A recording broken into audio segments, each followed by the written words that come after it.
देखो, जब जीवन में हम कोई कार्य स्टार्ट करते हैं तो सबसे पहले लोग उसका मजाक बनाते हैं, उपहास करते हैं। और जब हम कार्य जारी रखते हैं तो लोग विरोध करना स्टार्ट करते हैं। लेकिन जब हम पूरी मेहनत और मशक्कत के साथ पूरा संकल्पकृत होकर उस दिशा में प्रयासरत होते हैं तो जाहिर सी बात है, सफलता मिलेगी। और सफलता मिलती है तो लोग हमें स्वीकार करते हैं। और वो कहते हैं कि निंदा करना तो इस संसार का नियम है, प्रशंसा तो केवल मजबूरी में की जाती है। नमस्कार प्यारे बच्चों। देखो, छोटी छोटी अपडेट हैं, अच्छी अपडेट है, बहुत अच्छी अपडेट है, लगभग स्टिक जानकारी है।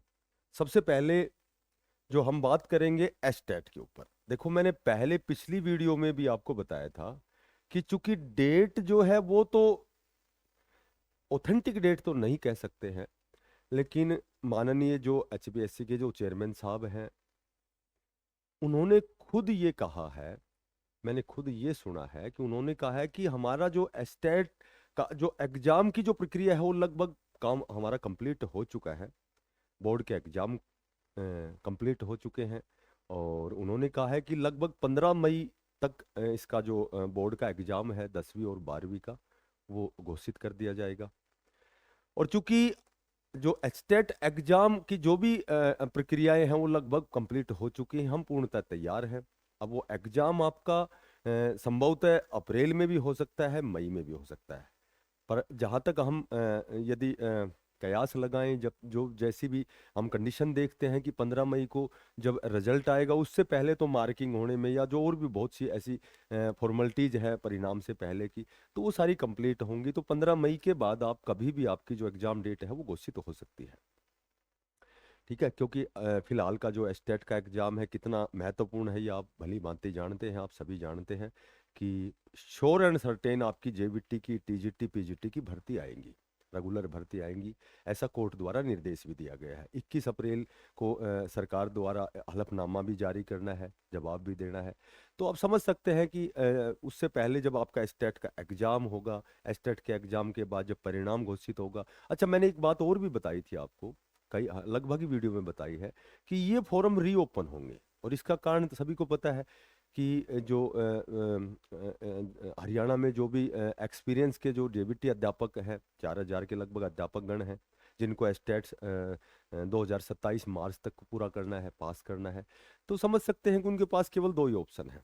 ठीक है, तो आपका जो एस्टेट के जो फोरम है, माननीय चेयरमैन साहब द्वारा कहा गया है कि 2 से 3 दिन के लिए आपका पोर्टल रीओपन होगा, जिसमें एक तो जो बचे हुए हैं जिन्होंने फॉर्म किसी अपरिहार्य कारणों से फॉर्म नहीं भरा है तो वो उनको अवसर मिलेगा फॉर्म भरने का। और एक जो भी लगे हुए अध्यापक गण है, 4000 के लगभग, जो भी एक्सपीरियंस वाले जो ऑलरेडी पहले से कार्यरत हैं, तो उनको दो ही अवसर मिलने हैं, तो उनको भी अवसर मिलेगा फॉर्म भरने का। तो आपके फॉर्म रीओपन होंगे, ऐसा माननीय चेयरमैन साहब ने कहा है। ठीक है, उसके बाद सबसे पहले हम मेवात जेवीटी की बात करें। मेवात जो आपका जेवीटी का 1456 पदों पर मेवात कैडर का जो रिजल्ट है, देखो इस पर सभी को पता है कि जो कोर्ट द्वारा जो स्टे लगाया गया था वो हट गया है। ठीक है, तो स्टे हटने के बाद माननीय चेयरमैन साहब ने खुद कहा था कि भाई बहुत जल्दी इसका जो आगे का प्रोसीजर है वो स्टार्ट होने वाला है। तो बच्चे बार बार मिल भी रहे हैं। और ऐसा सुनने में आया है कि 8 अप्रैल को शायद फिर एचएसएससी आयोग में जाकर के उच्च अधिकारियों से वो निवेदन करेंगे कि भाई हमारे रिजल्ट में इतना विलंब क्यों है, जबकि पूरा काम कंप्लीट हो चुका है, कोर्ट द्वारा सभी प्रकार के स्टे ऑर्डर हटा दिए गए हैं। तो यहाँ मैं आपको बताता हूँ, जो जानकारी के अनुसार मैंने पिछली वीडियो में आपको बताया था, अप्रैल का फर्स्ट या सेकंड वीक आपकी जो डीवी की लिस्ट है वो जारी होगी। और ये बिल्कुल सच मान लेना कि चूंकि 8 तारीख को जो साथी हैं, बच्चे हैं जो उच्च अधिकारियों से मिलने जा रहे हैं, तो उनको पहले भी बहुत बार मिल चुके हैं। जैसे मैं ये कहूँ कि कभी 10-15 साथी मिल रहे हैं, कभी 20 साथी मिल रहे हैं। तो एक साथ एकत्रित होके तो नहीं मिले हैं, लेकिन 8 तारीख को पुनः वो जा रहे हैं, दोबारा से वो जा रहे हैं। और कुछ एक ऐसे भी साथी हैं जो कई बार भी मिल चुके हैं। तो हालांकि उनको आश्वस्त ही किया जा रहा है बार बार कि बहुत जल्दी इस दिशा में आपकी प्रक्रिया जारी है, बहुत जल्दी आपकी डीवी की लिस्ट आएगी। और मैं आपको बताता हूँ, देखिए डीवी जो है वो आपका ऑफलाइन ही होना है। मैक्सिमम पॉसिबिलिटी है कि आपका डीवी ऑफलाइन होगा। और यहाँ जैसे मैंने आपको बताया था कि एस्टेट के फॉर्म रीओपन होंगे होंगे उसी तरह मैं यहाँ बताता हूँ आपको कि जब डीवी आपकी ऑफलाइन होगी तो श्योर एंड सर्टेन आपकी एडिशनल डीवी की लिस्ट आएगी। क्योंकि बहुत से ऐसे साथी हैं जो अनुपस्थित होने की वजह से, क्योंकि वो दूसरे प्रकार की भर्तियों में चले गए हैं, तो बहुत से ऐसे साथी हैं। ये ऐसी तो हमने कई बार बातें की हैं कि बहुत से साथी अनुपस्थित क्यों रहेंगे। सी ग्रुप का रिजल्ट आया है, बहुत सी टीजीटी पीजीटी की भर्तियां हुई हैं, तो यहाँ आपका डीवी ऑफलाइन होगा तो आपकी एडिशनल डीवी की लिस्ट भी आएगी, जो भी आपकी 3 गुना की लिस्ट आएगी। उसके बाद में जितने अब्सेंट रहेंगे, जितने भी अनुपस्थित रहेंगे, तो आपकी एडिशनल डीवी की लिस्ट आने की भी पॉसिबिलिटी बहुत ज़्यादा है। तो मेरे ख्याल से जहाँ तक मुझे जानकारी है, आपकी डीवी की जो लिस्ट है वो इसी अप्रैल के फर्स्ट या सेकंड वीक में तो मैं मान सकता हूँ कि आपकी डीवी की लिस्ट जारी होगी। क्योंकि नया सेशन स्टार्ट हो चुका है। मेवात में वैसे ही ऑलरेडी बहुत ज़्यादा शिक्षकों का अभाव है। तो ये लगभग मुद्दा उठाया जा रहा है बार बार। तो आपकी डीवी की लिस्ट बहुत जल्दी आने वाली है, बशर्ते कि ये आपकी ऑफलाइन आए, उससे आपको ज़्यादा बेनिफिट होगा। और जो भी मंत्रणाएं चली हुई है, जो भी बातें चलती हैं, वार्तालाप चलते हैं, जो भी मुद्दे उठाए जाते हैं, वो यही उठाए जाते हैं कि डीवी जो जेबीटी के है वो इतना लंबा समय का जब इंतजार हो गया, तो कम से कम ऑफलाइन जो है वो डीवी होनी चाहिए। और मेरे ख्याल से उच्चाधिकारियों द्वारा आश्वस्त भी किया जाता है कि डीवी ऑफलाइन हो। और मेरे ख्याल से एडिशनल लिस्ट भी आए, और बहुत जल्दी ये 2 से 3 दिन में डीवी की प्रक्रिया पूर्ण होने के बाद ये ज्वाइनिंग प्रक्रिया आपकी बहुत जल्दी होने वाली है। उसके बाद में रेस्ट ऑफ हरियाणा जेवीटी की सभी को पता है कि बहुत लंबे समय से बार बार जो साथी है, रेस्ट ऑफ हरियाणा जेवीटी की भर्ती 13 से 14 साल हो गई आए हुए। तो लगभग लगभग जहां तक सुनने में आया है 4,000+ पदों पर आपकी जो है नियमित भर्ती आएगी। आप, मैंने हर वीडियो में एक ही बात मैं बोलता हूँ कि श्योर एंड सर्टेन आपकी नियमित भर्ती आएगी। ठीक है।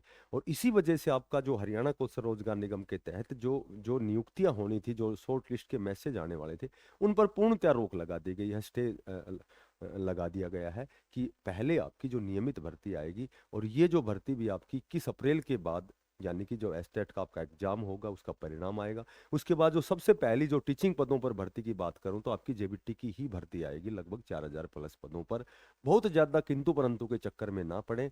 आप केवल और केवल ये जो आपका पहले ये मेवात कैडर की ज्वाइनिंग होगी, आपका स्टेट का एग्जाम होगा, ट्रांसफर ड्राइव प्रक्रिया लगभग पूर्ण हो जाएगी, तो आपकी जो है लगभग 4,000 पदों पर रेस्ट ऑफ हरियाणा जेबीटी की भर्ती आएगी। बहुत से ऐसे डिस्ट्रिक्ट है जहाँ बहुत सीटें वैकेंट हैं, 7 से 7,500 जो वैकेंसीज हैं वो आपकी वैकेंट हैं। तो लगभग 4,000 के लगभग पदों पर आपकी जो है नई भर्ती आएगी। और कुछ एक पदों पर आपके हरियाणा कौशल रोजगार निगम के तहत भी मैसेज आ सकते हैं।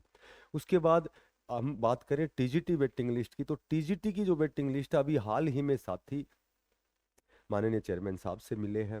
ठीक है। तो और भी बहुत से उच्च अधिकारियों से मिले हैं, तो उन्होंने यही आश्वासन दिया है कि लगभग लगभग जो है बहुत जल्दी आपकी टीजीटी की जो वेटिंग लिस्ट है सब्जेक्ट वाइज आने वाली है। क्योंकि क्योंकि जहाँ तक सुनने में आया है, जो एक्सपर्ट जो स्पेशल थे सब्जेक्ट के जो एक्सपर्ट थे, उन्होंने उन्होंने आंसर जो जो भी क्वेश्चन पे ऑब्जेक्शन था उनकी जो सटीकता की जांच है वो करके HSSC आयोग में मेरे ख्याल से उन्होंने दाखिल कर दी है। तो अभी जो अंतिम स्तर का जो कार्य है, जो प्रक्रिया है, वो लगभग उस पर काम चला हुआ है। ऐसा ही उच्चाधिकारियों द्वारा बच्चों को आश्वस्त किया गया है।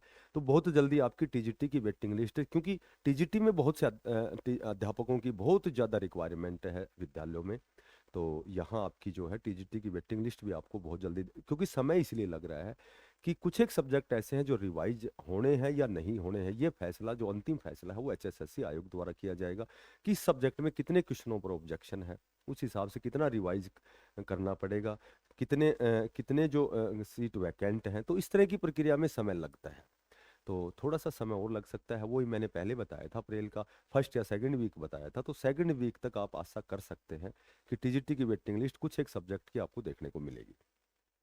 टीजीटी का नया नोटिफिकेशन की मैं बात करूं तो देखो, एक तो सबसे अच्छी बात तो ये हो गई कि एक चिराग योजना जो चलाई गई थी, कल की ही अपडेट है। तो चिराग योजना में क्या किया गया था कि जितने भी गरीब बच्चे हैं ठीक है, जिनकी एनुअल इनकम 8 लाख तक है, वो प्राइवेट स्कूलों में, अच्छी स्कूलों में कह सकते हैं, अच्छी बुरी तो खैर इस पर तो ज़्यादा प्रकाश नहीं डाल सकते, लेकिन प्राइवेट संस्थान में वो निशुल्क अपनी पढ़ाई पूरी कर सकते हैं, अध्ययन कर सकते हैं। तो वापस फिर घटा करके उसको वही 1,80,000 की ही समय सीमा तय कर दी है। जिसके पास बीपीएल का राशन कार्ड है, केवल बीपीएल राशन कार्ड उन्हीं के परिवारों के पास है जिनकी जो एनुअल इनकम 1,80,000 से कम है, तो केवल वही बच्चे जो है वो प्राइवेट संस्थान में प्रवेश कर सकते हैं। पहले 8 लाख की जो समय सीमा की गई थी उसमें टीजीटी को कहीं ना कहीं बहुत ज़्यादा नुकसान होता, क्योंकि मैक्सिमम बच्चे जो है वो प्राइवेट संस्थान में जाते, तो अध्यापक जो है वो सरप्लस होते, सरप्लस होने के बाद वहाँ सीटें कम होती। तो ये एक अच्छा कदम है जो कल मैंने पढ़ा था कि 8 लाख से वापस घटा करके 1,80,000 ही कर दिया गया है। अब वो जो रिक्वायरमेंट अध्यापकों की वो एज इट इज बनी रहेगी, क्योंकि उसमें बहुत कम बच्चे जो है वो पार्टिसिपेट करेंगे, एडमिशन लेंगे। तो यहाँ ट्रांसफर ड्राइव प्रक्रिया कंप्लीट होने के बाद, टीजीटी की कंप्लीट वेटिंग लिस्ट आने के बाद, हर सब्जेक्ट की जितनी रिक्वायरमेंट है, और उसके बाद में जो आपके हैं टीजीटी का जो एस्टेट का एग्जाम होने के बाद, और संभवतः टीजीटी पीजीटी का जो नोटिफिकेशन है नेक्स्ट 2026 का, जब एस्टेट दिसंबर जनवरी में होगा, जहां तक सुनने में आया, जब भी यदा कदा बातें होती है तो सुनने में आया कि टीजीटी का जो नोटिफिकेशन है वो 2027 जनवरी फरवरी में आ सकता है। उसकी बहुत ज़्यादा प्रबल संभावना है। और ये भी हो सकता है कि आपका नोटिफिकेशन इसी एस्टेट के बाद भी संभवतः आ जाए। तो ये कहना भी कोई अतिशयोक्ति नहीं है, क्योंकि सीटें बहुत ज़्यादा वैकेंट हैं। ठीक है, हालांकि नियमित भर्ती के बाद और फिर आपके हरियाणा कौशल रोजगार निगम के तहत भी जेबीटी टीजीटी पीजीटी के आपको मैसेज, जो भी ज्वाइनिंग प्रक्रिया है वो देखने को मिल सकती है। लेकिन पहले मैक्सिमम पॉसिबिलिटी है कि पहले आपके नोटिफिकेशन जारी हो। हमारी शेड्यूल के अनुसार हिंदी की मैराथन क्लास कंप्लीट हो चुकी है। आपको इसी वीडियो के डिस्क्रिप्शन में हिंदी की लगभग 8 घंटे की पूरी मैराथन कंप्लीट मिलेगी। जो भी साथी तैयारी कर रहे हैं तो आप उस क्लास को पढ़ के देखना, आपको बहुत कुछ नया देखने को मिलेगा, बहुत अच्छा सीखने को मिलेगा। अब हमारी जो नेक्स्ट मैराथन है मैथमेटिक्स की, 10 से 12 घंटे की है, वो 11 तारीख को, 11 अप्रैल को शनिवार को होगी, सुबह 8 बजे, 8:30 या 9 बजे, जो भी निर्धारित समय होगा। तो आप सभी साथी सादर आमंत्रित है। और जो भी आपकी समस्याएं हैं, जितना मैं जानता हूं, तो आप ऑनलाइन मेरे से आके मुखातिब होकर मेरे से मिल करके आप डिस्कस कर सकते हैं। फिर मिलते हैं नई अपडेट के साथ। तब तक के लिए बेस्ट ऑफ लक सभी बच्चों को, साथियों को। धन्यवाद। राम राम।